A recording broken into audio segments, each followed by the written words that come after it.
A devastating new report laying out the damage done to our children by COVID school shutdowns, and the Biden administration is blaming Donald Trump for it.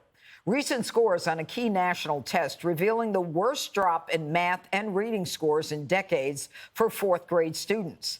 Math scores dropping 7 points, marking a first ever decline, while reading scores slipped 5 points. Republican Senator Ron Johnson calling out the teachers' unions for failing our kids. What's so tragic about how we harmed our children during our responses, it wasn't driven by the science. The school shutdowns and our CDC response to how we were going to handle children was largely driven by the teachers' unions. And get this, instead of punishing the teachers' unions who pushed lockdowns, the White House is blaming Trump for the student learning loss. It shows you how mismanaged the pandemic was and how the impact of that mismanagement had on on kids' progress and academic well-being. And so, again, our priority remains to make sure states and schools and districts are using these funds, that $130 billion. We must repair the damage that was done by the last administration, the mismanagement that was done by the last administration. You know, the truth is, Dana, that this is the first time in history that some of the 9-year-olds and fourth graders have suffered the enormous deficit in math, but in English as well. So the White House is blaming Trump. They're not blaming the unions, when it was the unions who kept saying we can't go back to teach. It's dangerous, when it was only dangerous for them, the children. There was no danger to them, and they got all this money that they haven't even spent. Okay, so first on the unions, and then I've got a broader answer. Do you remember when Rochelle Walensky, the head of the CDC, came out and said, I think schools should reopen, we got to get kids back in school? And the White House put out a statement and said, she was speaking in her personal capacity when the CDC sign was right behind her. And then what did we find out? Oh, there were the emails between CDC and the teachers union saying the teachers union wanted the school to be kept shut down. That's exactly what happened. We have the proof in black and white. Now, to the White House, if your answer to this problem, when you wake up in the morning and you see this in the papers, if your immediate reaction is let's blame Donald Trump instead of we're on top of it, we are as alarmed as American parents, this is what we're going to do. President Trump's calling a cabinet meeting. It's going to be 8 a.m. He wants every cabinet secretary to come with 3 possible solutions for how we're going to spend 96% of the money that the American taxpayer gave to deal with this COVID issues with the schools and hasn't been spent yet. And we're going to call upon the American people to figure out a way to everyone agree to take on a child and you tutor them. And we're going to make a massive effort to get this done. And this is important. If your answer is not, we are alarmed and going to do something about these children who will never, ever catch up. If your answer is to blame Donald Trump, you are definitely in the wrong business. Brian, the Department of Education, the head, Miguel Cardona, said that they're stuck with having to repair the damage done by Trump. And the amount of money, by the way, was $122 billion in the American Rescue Plan, 87% of which is unspent. So Cardona, as opposed to saying we're going to fix this, the Department of Education is blaming Trump, too. Right. I don't think anybody one thing, the secretary's probably talking about policy. I'm not sure the press secretary is even commenting, is even speaking for the Biden White House. She seemed to just be winging it, blame Donald Trump, which I'm not. She's reading it from her notes. I think that, it just seems so clueless and out of touch. Like you said, solve the problem and then worry about it later. If an interview comes up and say, why was this problem so bad? You could say, okay, this is what I thought, but he doesn't give interviews.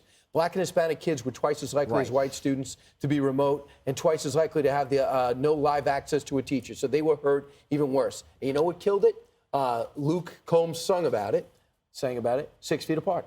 If they made this up and played it off from 1918, the so-called medical experts, and said, these kids got to be 6 feet apart. Because of that, they can't get kids in the classroom. Because of that, they didn't go back to school. And then we found out it wasn't even based on science. That's why everything was shut down. This is what I would do. Huntington Learning Center. All these learning centers, these annexes that people pay extra to get their kids extra help. I would get some of that money, get in private industry the way the Defense Department is helped by private industry to start supplementing school education because the teachers are already strung out and overworked unless they want to earn extra money.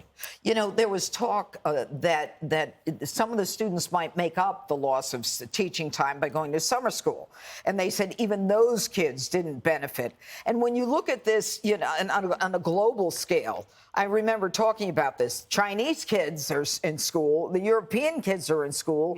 It's just just the American kids. And we weren't so high on the spectrum to begin with, and we're falling back in terms of international learning. How is this generation going to compete? I think I think the system is doomed. Yeah. If I can't blame the other side, because I didn't think we knew what we were supposed to do when this was happening. But now we do know what to do. And the one thing that has to be done is parents have to take a more active, serious role in the education, because COVID did help them see what was going on with those Zoom classes and saw what their kids were being taught. Meanwhile, we know that the teachers' unions are hopelessly corrupt, systemically racist. So you got to start going to the school board meetings. You have to start speaking up. It's easy for me to say I don't have kids, but you need to have a Tea Party style movement, because if you organize, just like the radicals who organize against you, you will no longer be called domestic terrorists. In fact, you'll probably have people joining your movement. If I were a parent of a young brat, I'd be looking at private schools. I'd be pushing for states to fund the students as opposed to the system like Arizona did. And I would be organized. It's time for parents to become a radical parent. Well, and by the way, there's a party for that. The Republican Party is the party of the parents.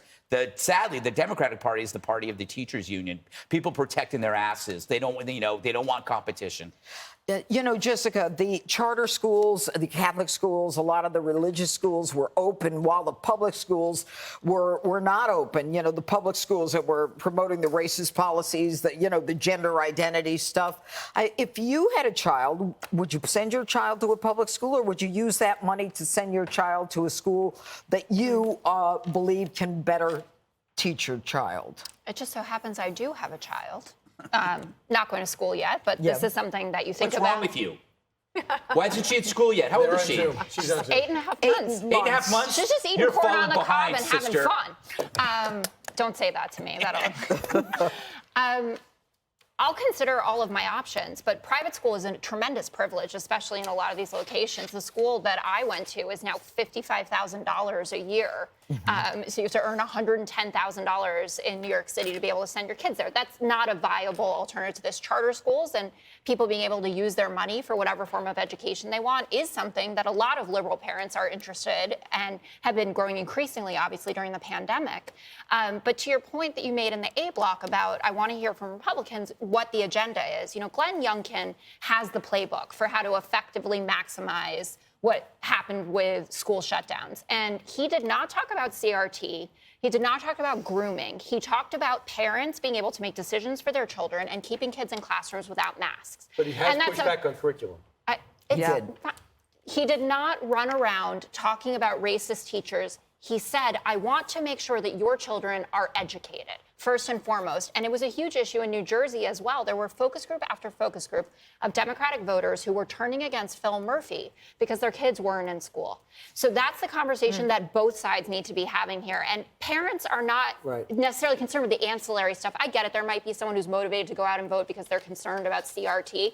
But the bulk of them just want to know that they're going to a classroom, that they're socializing, that they're learning from someone who's well-trained. But the reason why all these school boards switch is because of the curriculum. Yeah. Not only saying about look at Florida. All these people started running for school board because they hated the curriculum. They hated the pick your gender in second grade, and they hated to see America Sucks until further notice. They didn't want to hear that anymore. It's just not the number one thing that parents are thinking about. You're a parent. You wanted your child in the seat at school. With advanced math available. With advanced math available. Without the child being asked what sex they want to be today. Even if they weren't that bright. Yes. Yeah. Hey, Sean Hannity here. Hey, click here to subscribe to Fox News YouTube page and catch our hottest interviews and most compelling analysis. You will not get it anywhere else.